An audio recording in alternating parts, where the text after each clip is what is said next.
Hello and welcome to another edition of CIA Files, True Stories of U.S. Intelligence. I am your host, Topher M. Ford. Got my co-host here, Brandon Givens. Brandon, what's up? Oh, Father's Day here. Oh, that's right. It's Father's Day here as well. Did you do anything? Not much, really. No. We haven't got Indian food. That was nice. I treated myself yesterday to a new bass guitar. It was an impulse purchase, and I regretted it for a moment, and I don't regret it anymore. I'm happy that I got it. Oh, treating yourself. That's right. I treat myself. Go ahead. So, I was going to ask, what are we up to today? Well, today we are going to take a look inside the long and troubled case of Julian Assange, finally. I've been wanting to discuss everything surrounding his situation for a while, and I finally got around to writing some stuff up on him. So, and he's been in the news lately because he's been in a London prison for some years now, with the U.S. trying to get him extradited back here. And yeah, so I did up a little review. It is not comprehensive by any means. It's just kind of hitting the highlights of, what Julian Assange has done and what all the hubbub is about. So yeah, we're going to take a little walk through the life of an Australian hacker. All right. Julian Assange was born in Australia in 1971 in the city of Townsville, where the Powerpuff Girls are from. His mother... That is like the least imaginative name. The city of Townsville. That's all I could hear when I read that. His mother married a theater director when he was still a young child, and the family spent years traveling across the country for theater productions. His mother was an ardent nonconformist. She kept him and his siblings out of public schools, opting instead to homeschool them. At the age of 16, Julian began hacking as a teenager under the name Mendax. This was before the internet as we know it, but Julian hacked his way into secure networks, including those of the U.S. Department of Defense and the Los Alamos National Laboratory. So he got started at an early age, pre-World Wide Web. Oh, it's like that movie War Games or something, right? With Dabney Coleman and... Yep, it's very similar to that. And then also all of the hacker movies of the 90s, where they didn't use a mouse and they just typed on a keyboard with strange animations. In 1991, Julian would face his first major legal consequences for hacking after breaking into the computer network of the Canadian telecom system Nortel. He was charged with 31 counts of criminal hacking. Nortel officials claimed that Assange's hacking had caused over $100,000 in damages. Assange faced up to 10 years in prison. However, the judge let him off with just a small fine. Then we'll skip ahead to Wikileaks. Assange and some other activists founded Wikileaks in 2006. They began releasing secret documents, including the standard operating procedures for Camp Delta, which was a manual for staff at the U.S. base in Guantanamo Bay in Cuba. So they started he's been a troublemaker all of his life, fighting the man, so to speak. Now, WikiLeaks, so in 2010, U.S. Army intelligence officer Chelsea Manning leaked information to Assange on the Iraq War. This included a video that would come to be known as Collateral Murder. It showed footage taken from the cockpit of an American Apache helicopter of U.S. soldiers gunning down 18 civilians in the street, including a Reuters reporter named Namir Noor Eldin and his assistant Saeed Chamath. the leaking of this video would make WikiLeaks a household name. Do you remember that, Brendan, when that video came out? And Yeah, that was pretty sad, and it wasn't so much that stuff like that happens. It was just kind of the way it was handled and the discussion around it seemed to be passively encouraged.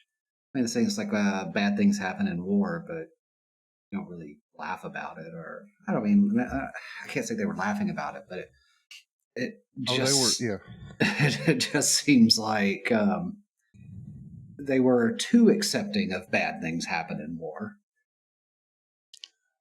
Right. And after so those two reporters from Reuters were killed prior to the WikiLeaks video. Before WikiLeaks released the video, Reuters was petitioning the U.S. government to get that video and to find out what exactly happened to their people. The United States refused to release the video, and they said, well, we conducted our own investigation and found that there was no wrongdoing, but we can't tell you what happened. We investigated ourselves and we're good, so don't even worry about it. And it's a complicated situation with a democracy too, because like being a democracy, the voters, we kind of like want to know what's going on and whether or not what is happening is worth fighting the war. And the military's perspective is, well, our goal is to win the war, and that is our goal. That is what we do, and that is how we protect the democracy, is we win the war. And if we've, they may have been quite honest in their belief that nothing illegal was done, and therefore there was no need for anyone to know about it, especially considering that it could reduce morale, which is a war concern. Undermine the war effort. So yeah, I see where everyone's coming from. Right. There is, they did have a case. However, when the video comes out, it does not look good for them because the rest of the world said, okay, this is what you consider. Okay, you watch this video and talk to the people involved, and you said this is fine. A lot of people were not happy with that. Of course, this wasn't the only video. This was like the biggest thing probably that WikiLeaks did. It was definitely the biggest thing they had done up to this date, because before this, I don't think there had been too much military stuff. A lot of it had to do, their leaks prior to this had to do with government officials, bankers, things like that. And then, there was some military stuff like the Guantanamo Bay manual, but this was the big thing that put them on the map. Yeah, I think prior journalist. Yeah. And video of, people being shot down in the street. And, you hear the pilots, they're pretty giggly, they're pretty, what's the word? Giddy? Yeah, giddy. That's the word they were giddy. They were excited to gun these people down. So again, it's war. You can't expect everybody to be like, cold-hearted RoboCop when they're fighting. People are people, but still, it was not a good look. So later on in November 2010, WikiLeaks also began releasing over 250,000 diplomatic cables from American diplomats.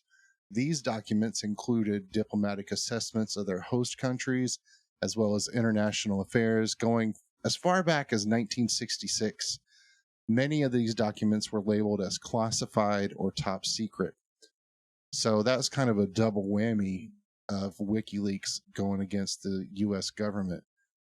This one was called Cablegate because thanks to Watergate, now every scandal has the word gate on it. Nixon! Yeah.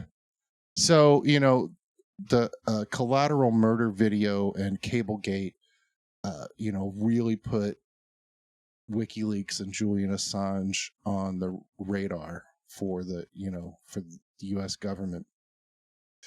And they started to see some backlash. Following the 2010 leaks, Amazon kicked the WikiLeaks website off of its web servers. PayPal cut them off, with MasterCard and Visa soon following suit.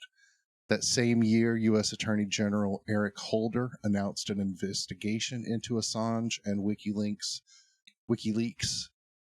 to determine if their actions were a violation of the Espionage Act of 1917. Chelsea Manning, who was the Army intelligence officer who leaked the footage to Assange, was arrested, dishonorably discharged from the Army, and sentenced to 35 years in prison. In 2017, President Barack Obama commuted Manning's sentence and released her.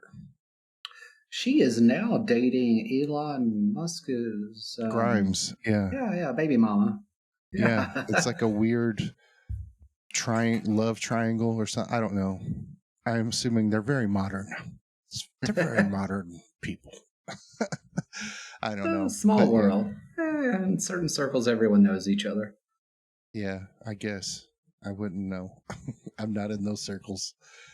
All right. And then also in 2010, 2 women accused Assange of sexual assault in Sweden. One woman claimed Assange coerced her into sex, then tampered with his condom without her knowledge, resulting in unprotected sex. And this is after she had insisted on using a condom. Then another woman accused him of having sex with her while she was asleep, again without a condom. Assange denied the charges, and in 2012, he took refuge in Ecuador's London embassy to avoid prosecution. He had been ordered to appear in court in London, to face these charges, and instead he went to the Ecuadorian embassy in London. Ecuador granted Assange asylum on the grounds that the government was troubled by the U.S.'s investigation into him. Assange remained inside the Ecuadorian embassy for 7 years, living in a small office that he converted into a studio apartment. And Swedish authorities dropped the charges in 2017, stating that while they believed Assange's accusers were credible, too much time had passed for them to be able to prosecute him. Now, leading up to the 2016 presidential election, WikiLeaks published emails from Hillary Clinton during her time as Secretary of State, triggering an FBI investigation. Assange wrote, quote, "I have had years of experience in dealing with Hillary Clinton and have read thousands of her cables. Hillary lacks judgment and will push the United States into endless, stupid wars which will spread terrorism. She certainly should not become president of the United States." WikiLeaks also published emails from the Democratic National Committee that showed the party was working on ways to undermine Bernie Sanders' primary campaign for president. And then rumors began spreading that DNC staffer Seth Rich was WikiLeaks' source for the DNC emails. After Rich was shot and killed in public, conspiracies began circulating that he had been murdered on Clinton's orders in retaliation. So all of this was a huge to-do, that led up to the 2016 presidential election, and very likely helped Donald Trump win in 2016. So, Assange has been... even if it didn't help him win, it's impossible to know that. It was still... you have this person who's not a citizen of the United States acting in a way to influence the election, and he has significant power to do so. It's not just like somebody talking about the U.S. It's, and I could see why that would get some, and especially if you're getting that information in an illegal manner. That's another, I mean, that's the big thing. It's not so much that he's a foreigner trying to influence the U.S. political process, but that shady methods and illegal methods may be about. But were they? Right. It's interesting to note, too, that while the Republicans have denied it, there's evidence that the RNC's emails were also hacked, but that none of those emails were ever released, which plays into these, these ideas that the Republican Party has been compromised, especially, by the Russian government, and that's played a part in United States dealings with Russia. Again, there's not much evidence or I don't know that there's any, but you have groups claiming that did happen. Well, yeah, the thought is a lot of this came from the Russians, or the Guccifer, or hackers that were associated with them. Yeah, was it Guccifer 2.0? Yeah, something like that. Well, I mean, that's kind of the thing where this guy, if Assange is either a willing Russian asset or a useful idiot, or just one of these people that is so blinded by their frustration with the United States being kind of the big kid on the block, which, I mean, that can be a problem. The United States is not blameless, but why would you team up with Russia necessarily? That's not necessarily the best idea. It's like, oh, well, I don't really like Stalin, so I'm going to be Hitler's best friend. And it's like, if you had to, maybe, or I don't like Hitler, so I'm going to be Stalin's best friend. Like, if that was your only option, but at the same time, the U.S. isn't that awful. Like, arguably, what Russia has done and is doing is worse. So, I don't really know why he would want to work with them or accept information from them. But also, he, like you just mentioned, the Republican National Committee, okay, their emails may have been hacked too.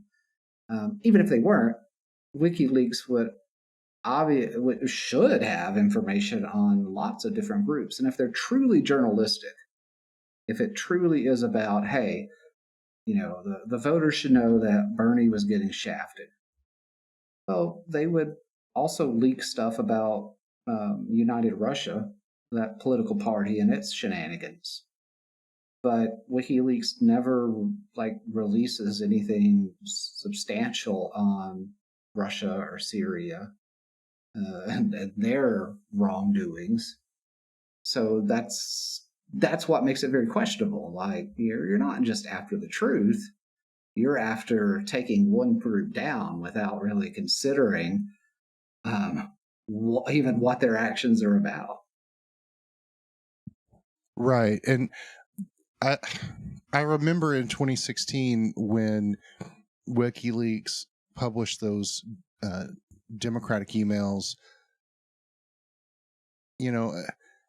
that along with Hillary Clinton's emails when she was with the State Department, I was like, okay, so they're obviously colluding with the Republican Party now to prevent her from becoming president. And it very much, especially given Julian Assange's statements, it sounded a lot like he had a grudge against Hillary Clinton, which may have come from, when she was working under Obama. And, that when that happened, my attitude toward Julian Assange changed, because he wasn't, it didn't seem like he was trying to be like a fair and balanced journalist. It sounded like he was using his resources to attack one party in favor of another. Well, also, if you look at his history and his behavior, especially how he starts to act in the embassy. Yeah, we're going to get to that in a minute. Yeah. Well, I Yeah. give a slight preview. Like, oh, and also Yeah. his like troubled youth. I mean, I suspect he would have oppositional defiant disorder. Like the behaviors go along with that. Yeah, that Maybe certainly even seems to be the case, that he was raised with that mindset. yeah, And then at some reactive point attachment and you yeah, know, and at some point he focused all of it on the United States. In 2017, WikiLeaks published a trove of secret CIA documents exposing the agency's abilities to conduct surveillance on nearly anyone by accessing smart devices, including iPhones and Androids, smart TVs, voice assistants, and computers, anything. They were able to hack into every operating system, every type of phone, all the smart devices that you have in your house. And it's interesting too, because it also, the Vault 7 leaks also showed that the CIA was developing some of this malware, but they were also purchasing malware from, like just random hackers on the internet.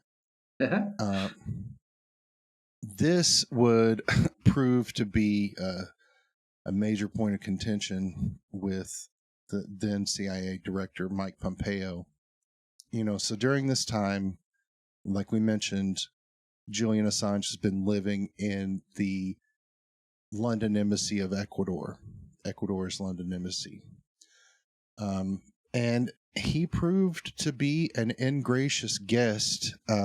This is from a BBC article, quote, Foreign Minister Jose Valencia told Congress that Assange had been using a mobile phone not registered with the embassy, repeatedly insulted the mission's workers, reportedly calling them U.S. spies, and damaged the facilities by riding his skateboard and playing football, despite being told not to do so.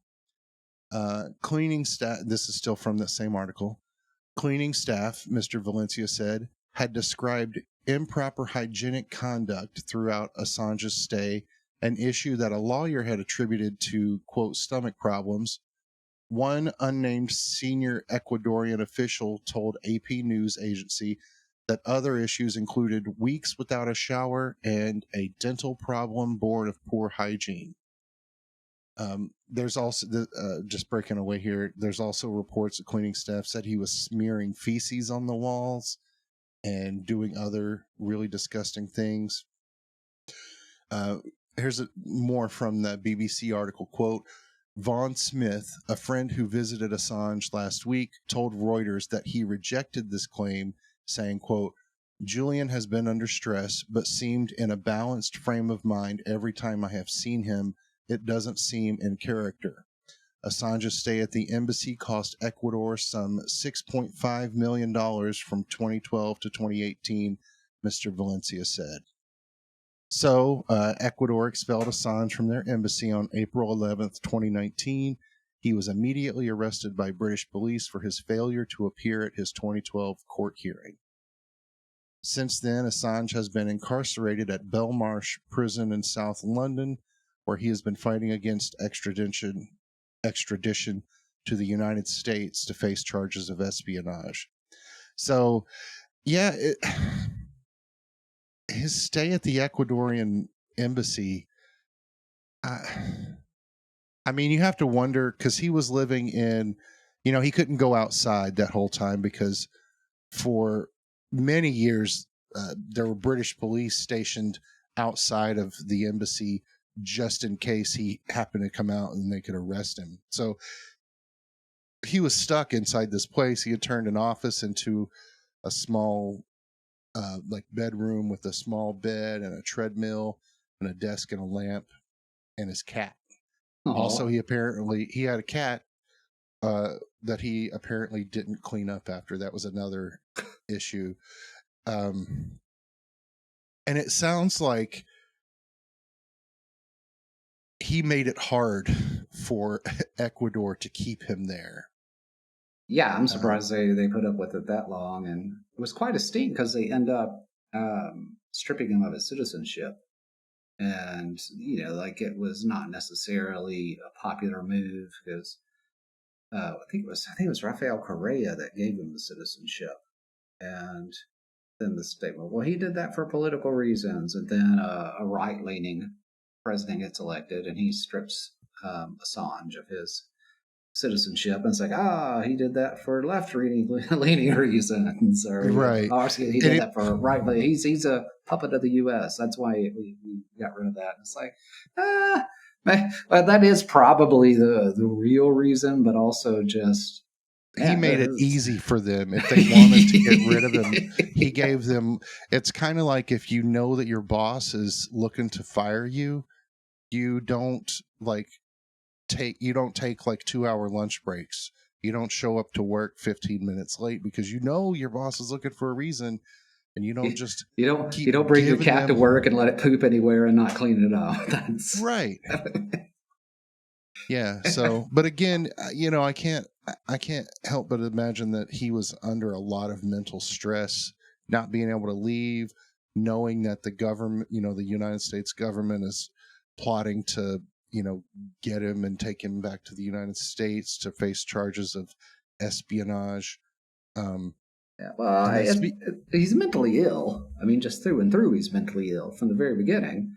It doesn't mean he's not a genius, but he's got some mental health issues that are pretty serious. Yeah, I read, in reading about him, one of the articles that I pulled from, there's a 2010 article from the New Yorker that is really great. It goes in depth, and this is from the time when he is releasing this information, like the collateral murder and the diplomatic cables. And they had set up a big organization of mostly volunteers, and they talked about how he would become very preoccupied with his work, and he had to have people around him to sort of take care of him and to make him do stuff like shower and pack his clothes and things like that. That he would become very focused on his work and just neglect everything else. He also sounds like, he also sounds like he was pretty socially unaware, socially awkward. Right. It's hard to gauge a person's mental acuity from a distance, but all of the signs, everything that people have said about him, sounds like he's maybe not the easiest person to be friends with or work with. Right. Now, here's some, I mentioned the CIA Vault 7 leaks. So, according to a report from Yahoo News in 2017, Trump appointed CIA Director Mike Pompeo proposed plans to kidnap Assange from Ecuador's London embassy. Incensed by the Vault 7 leaks, Pompeo called Wikileaks, quote, a non-state hostile intelligence service. The kidnapping plans were spurred on by intelligence reports that Russia had plans to sneak Assange out of the embassy and grant him asylum back in Russia. Oh, you could hang out with Edward Snowden. Yeah.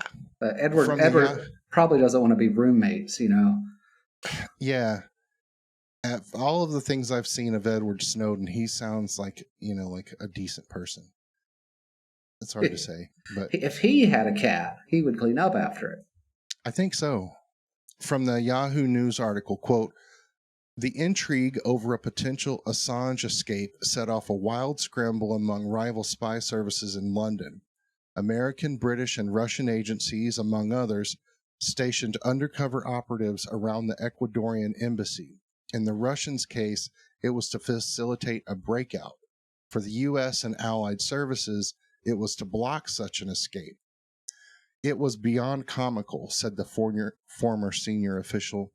It got to the point where every human being in a 3-block radius was working for one of the intelligence services, whether they were street sweepers or police officers or security guards. So it's like it almost seems like a Leslie Nielsen, like Naked Gun kind of, everybody is a spy, and right. And from all, obviously they didn't go through with this, but there were all sorts of plans floated, that would, a lot of them would have involved, like shootouts on the streets of London, like gun battles in That'll London. get noticed quickly. Might get away Yeah. with that in some cities in the U.S., but Well, that's what they were like. This isn't, they're like, this isn't Iraq. This isn't Afghanistan. It's yeah. London.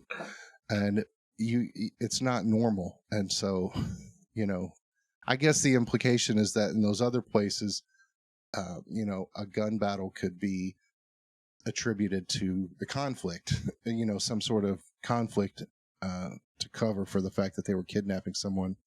But yeah, you can't get away with that in London, where even the police officers don't have guns. So any attempts to kidnap Assange would face a host of major problems, not least of which being the risk of angering the British government. Here's more from that Yahoo News article. Quote, there was a discussion with the Brits about turning the other cheek or looking the other way when a team of guys went inside and did a rendition, said a former senior counterintelligence officials. But the British said, no way, you're not doing that on our territory. That ain't happening. And the plans were eventually scrapped in favor of pursuing a more legal approach. So that brings us up to present day. After a lengthy legal fight, British courts finally ruled that Assange would be extradited to the U.S. to stand trial for violating the 1917 Espionage Act. The British Home Office released a statement saying, quote, the UK courts have not found that it would be oppressive, unjust, or an abusive process to extradite Mr. Assange, nor have they found that extradition would be incompatible with his human rights, including his right to a fair trial and to freedom of expression, and that whilst in the U.S. he will be treated appropriately, including in relation to his health. Critics are saying that the U.S. pursuit of Assange represents a grave threat to freedom of the press, and this will have a chilling effect on journalists in the future. As of today, Assange has less than 2 weeks to appeal the British court's decision to extradite him to America. So, my thought is, like we've been critical of Assange here, but this does not seem right to me. That's my stance, my opinion on this. I think he needs Chelsea, mental health care. Yeah, yeah, and he doesn't sound like a great person. I don't think I'd want to hang out with him. Well, the 1917 Espionage Act too is rather problematic. I mean, like with the way it's originally written, like if you do anything that could be interpreted as reducing military recruitment or harming the face of the military, then you can go to jail. Kind of like what's happening in Russia right now, where it's like, if you talk bad about if you criticize the army in any way, then that's a crime, and that's kind of how it was originally written. Right. It's It been sounds like modified. it sounds like not that different than charging him with sedition. And I don't know that he can commit sedition since he's not a citizen, but I know, but I mean, as far as like the spirit of it, yeah. I guess, they've made the argument, or I've heard people make the argument that he was directly involved with and gave guidance to Chelsea Manning on how to access this information. And so I was taught in journalism school when it comes to dealing with secrets, classified information, government documents. U.S. law with the freedom of the press, freedom of speech.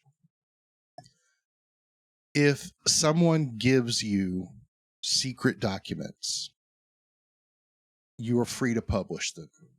If you wake up one day and there's a big stack of classified documents with the big top secret stamp on the cover, you're free to publish that. However, if you play a part in accessing those, if you were to say hack the U.S. government's computers to get access to this information, then you are subject to criminal charges. And that's part of the argument has been that he gave Chelsea Manning specific guidance on how to access this, what to look for, and how to get it without being caught. And so that's maybe the trial is important to find out, okay, how did this go down? So we can increase our own intelligence efforts, work better with counterintelligence.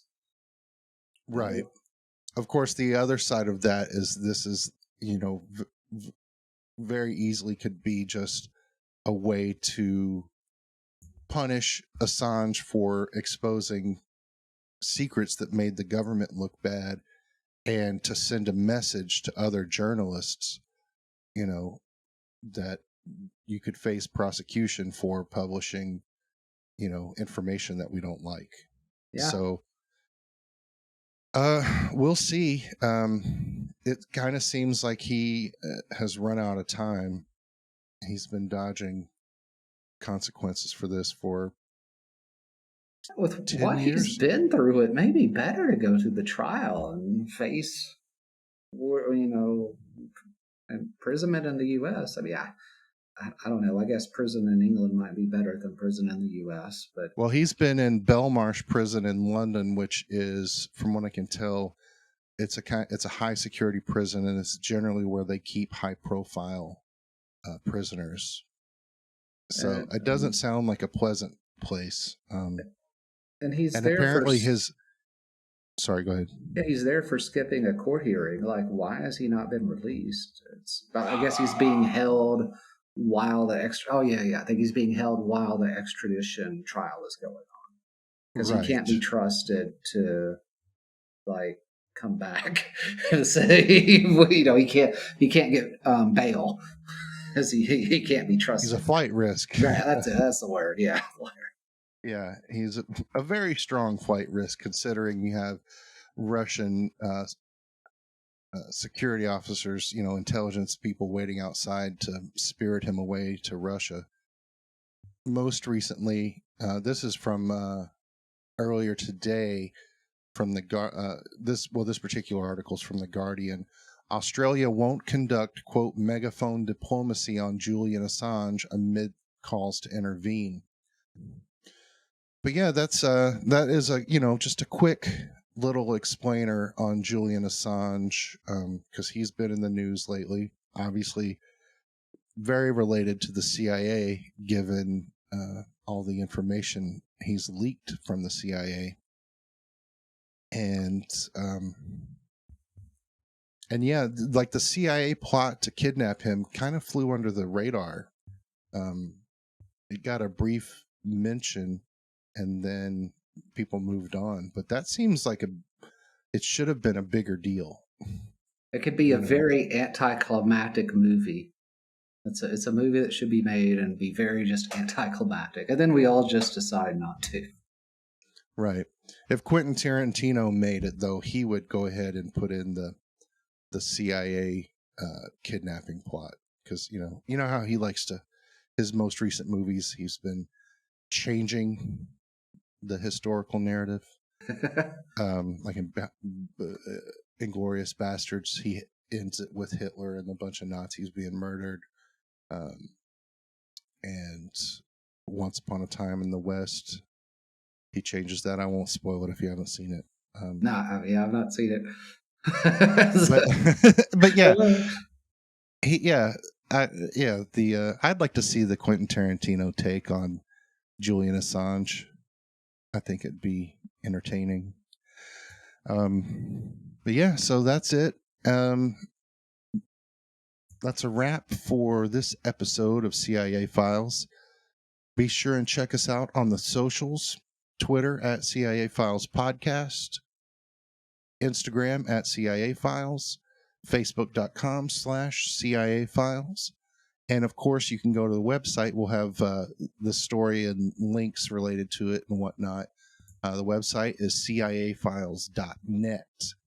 And just another reminder, we're going to keep putting this out there. Stay tuned for our new show, Rise of Mammon, where we look at the rise of the evangelical right in the United States and lay out the case that they don't worship God and Jesus, at least as far as the Bible depicts those, and instead are in just a blind pursuit of money and power. And that's and it's getting scary. Anyway, Rise of Mammon, look for that in September. And yeah, in the meantime, keep your bellies full and have a good day. Goodbye.